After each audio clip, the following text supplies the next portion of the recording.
আসসালামু আলাইকুম প্রিয় দর্শক, আশা করি সবাই ভালো আছেন।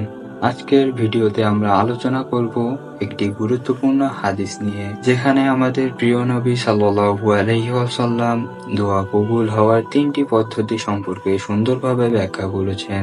দয়া করে সম্পূর্ণ ভিডিওটি শেষ পর্যন্ত দেখুন এবং আপনার বন্ধু বান্ধবের সাথে শেয়ার করতে ভুলবেন না। হয়তো আমাদের এই ভিডিও অথবা চ্যানেল আর কখনোই আপনাদের সামনে আসবে না। আমরা এই চ্যানেলে একটি সিরিজ শুরু করতে যাচ্ছি, যেখানে প্রতিদিন একটা করে হাদিস এবং তার সংক্ষিপ্ত ব্যাখ্যা আমরা দিয়ে যাব। হাদিসটি তিরমিজি শরীফ থেকে নেওয়া হয়েছে।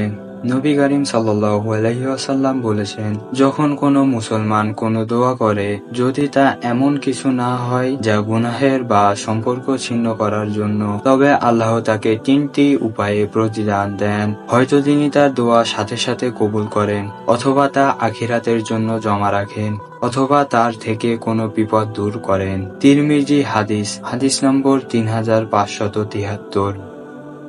এখন আসা যাক হাদিসের ব্যাখ্যা নিয়ে। দোয়া কবুল হওয়ার 3টি পদ্ধতি, এখন এটা সম্পর্কে আমরা সংক্ষিপ্তভাবে আলোচনা করব।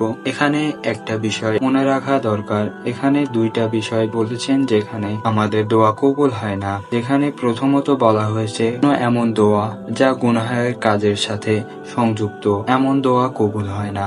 দ্বিতীয়ত, সম্পর্ক বা আত্মীয় স্বজনের সাথে আত্মীয়তা বিচ্ছিন্ন করা, এমন দোয়া কবুল হয় না। তো চলুন সংক্ষিপ্ত ব্যাখ্যা শুনে নেওয়া যাক। 1. দোয়া সাথে সাথে কবুল হওয়া। প্রথমত, আল্লাহ তাআলা আমাদের কোনো দোয়া সাথে সাথে মঞ্জুর করতে পারেন যদি আমাদের প্রার্থনা আমাদের জন্য কল্যাণকর হয় এবং তা আল্লাহর ইচ্ছার সাথে সামঞ্জস্যপূর্ণ হয়, তবে তিনি তা সঙ্গে সঙ্গে কবুল করেন। এতে আমাদের হৃদয় আনন্দিত হয়, আল্লাহর প্রতি আমাদের বিশ্বাস আরো দৃঢ় হয়। 2.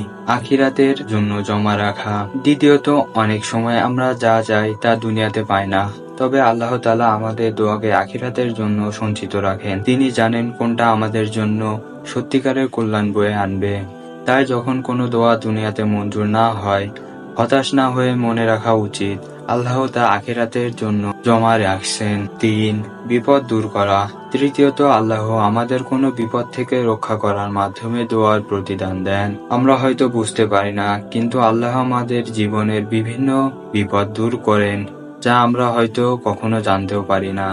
এখন আমরা এই হাদিস থেকে শিক্ষণীয় যে বিষয়টা নিতে পারি, এটি হলো, এই হাদিসটি আমাদের শেখায় যে আল্লাহ সবসময় আমাদের দোয়া শুনছেন এবং তার ইচ্ছা অনুযায়ী আমাদের কল্যাণের জন্য তা মঞ্জুর করেন। তাই আমাদের উচিত ধৈর্য ধরে দোয়া করা এবং আল্লাহর প্রতি পূর্ণ আস্থা রাখা।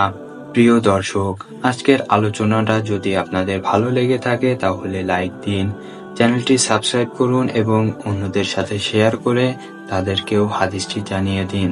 আমাদের এই চ্যানেলে আমরা নতুন এই সিরিজ শুরু করছি, যেখানে আমরা প্রতিনিয়ত একটি করে হাদিস এবং তার সংক্ষিপ্ত ব্যাখ্যা আপনাদের সামনে তুলে ধরব, যা আপনাদের দৈনন্দিন জীবনে কাজে লাগবে এবং আখিরাতের জন্য কাজে লাগবে। তাই চ্যানেলটি সাবস্ক্রাইব করে রাখুন দৈনন্দিন একটি করে হাদিস জানার জন্য। দেখা হবে পরবর্তী ভিডিওতে ইনশাআল্লাহ। আল্লাহ আপনাদের সবাইকে সঠিক পথে চলার তৌফিক দিন। আমিন।